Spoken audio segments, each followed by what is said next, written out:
Buckle up. This is my sweet confession. My name is Leah, and this is my sweet confession. I used to be excellent at losing weight, and even better at gaining it back. I could list every calorie on a menu, except the ones that lived inside my feelings. When there's a storm in your chest, sugar looks like a life preserver. Only it's made of sugar. You cling to it and still sink. As a kid, I had one equation. Cookies equal love. Grandma's tea, a plate of warm cookies, and the world went quiet. No one said the word coping, but my body learned it fluently. At 14, I tried my first magazine diet. The cover girl smiled, 5 pounds by the beach. Easy. I cut out dinner and chewed caramels under the blanket. That's when I first heard the voice. A thin, sticky whisper. Take one more. The last one. I swear. Spoiler, the sweet whisper always lies. College added new chapters. All-nighters, vending machines, cafeteria trays that looked like decisions. I kept promising myself a new start on Monday. And somehow, Monday kept moving. Then, adulthood arrived with a badge. Deadlines. Meetings. A kitchen where it was always somebody's birthday. I became the girl who said no, and then took a polite slice, and then half the cake when nobody watched. When I did refuse, the choir chimed in. Aren't you on a diet? Leah's a saint today. Come on, one bite, I joked along. That night, I bought donuts for the road. A 7-minute road. At home, I ate fast. The way you eat when you're sure someone will catch you. Then hid the boxes in the bag of bags. In the morning, I found them and felt shame so thick. You could frost cupcakes with it. Rock bottom came on a November Friday. We shipped a big project. Someone brought a huge cake. I said, no. Then, okay, a tiny one. At 9 p.m., I was in my kitchen, interrogation light bright, staring at a TV I wasn't hearing, and eating. Cake. Cookies to wash down the cake. Candy to chase the crumbs. The last chocolate bar so it doesn't lie around. Sugar buzzed in me like a transformer. My mouth tasted sweet bitter, like bad news. I hid the traces, lay down, and listened to my heart pound too loudly, as if accusing. Morning, I stepped on the scale and realized I wasn't going to find anything useful there. I wasn't weak. I was exhausted.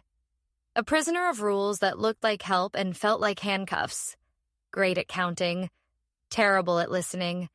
And I got angry, not at myself, at the circus of guilt.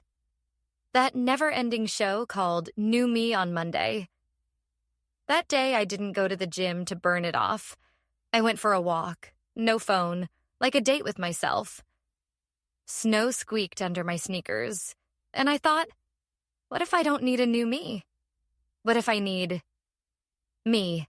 Alive, honest, with feelings, and with chocolate sometimes.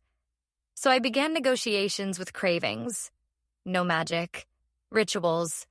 First, honesty.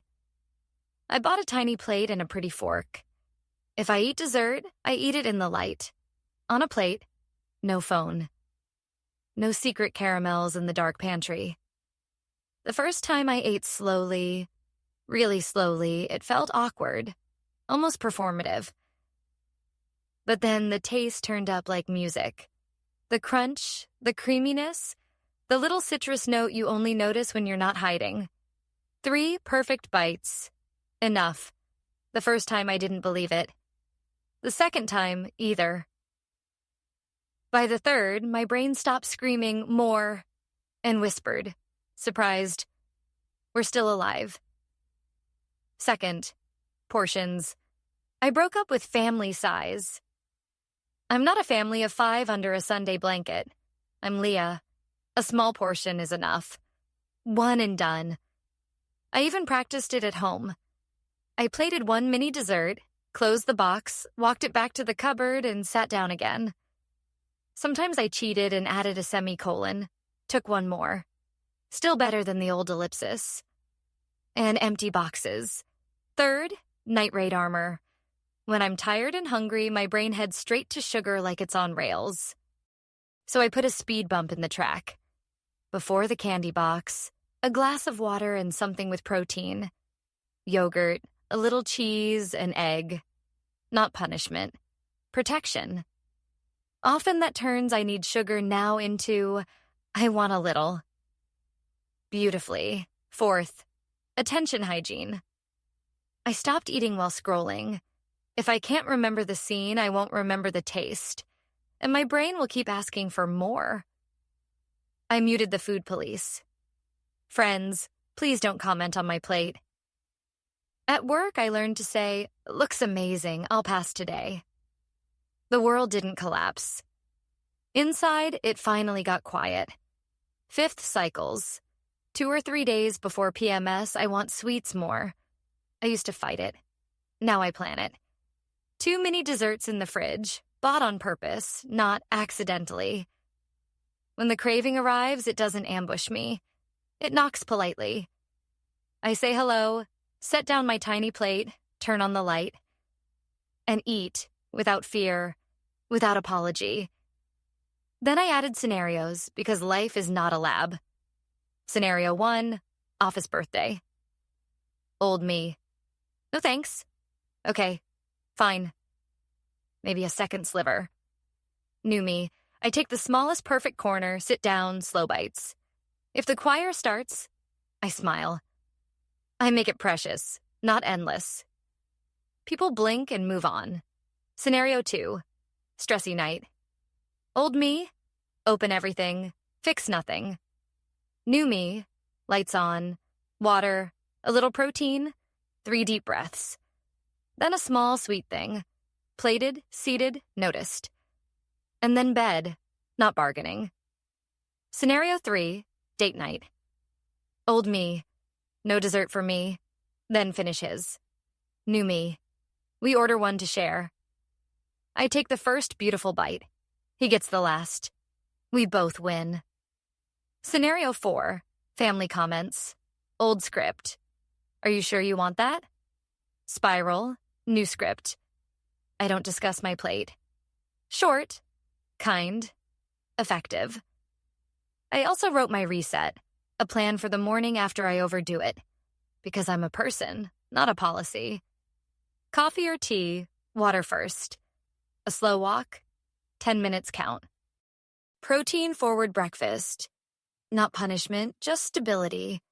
No scale that day. I already got the message. A kind note to myself. You're safe. Because shame doesn't digest sugar, it just adds more. My weight changed. It didn't become a miracle number. It became quieter. But the real headline is this. The seesaw is gone. Guilt, binge, punishment, guilt. That ride is closed.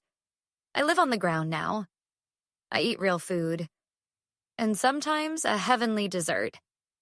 And no, I didn't become a saint. A few weeks ago at a friend's birthday, I ate 2 slices. It was delicious. It was loud. The next morning, I drank water, went for a walk, answered emails.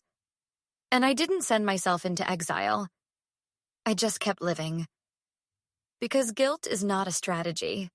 Strategy is care and clarity. And a tiny plate with a pretty fork, a place big enough for dessert, and self-respect. If that whisper is in your ear right now, promising the last piece. Hear me like a friend. You are not broken. Sugar cravings are not crimes. They're a language. I'm tired. I need warmth. I want a little celebration. Celebrations aren't enemies of health, only of cold, rigid rules that try to turn us into robots. We are not robots. We are alive. These days, there's a jar of gummies on my shelf. I see it every day. Sometimes I walk past. Sometimes I take one. It melts, and I smile.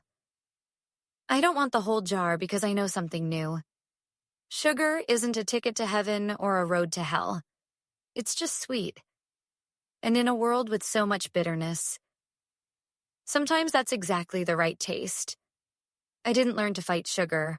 I learned to talk to it.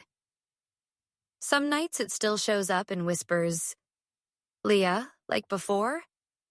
I turn the light a little brighter and answer, "No, darling, like we do now." Sweet, not sorry. And if today is hard, water first, a breath of air, 10 quiet minutes with yourself. Then, if you want it, take your favorite tiny plate, your prettiest fork, and eat your dessert the way you deserve to, in the light.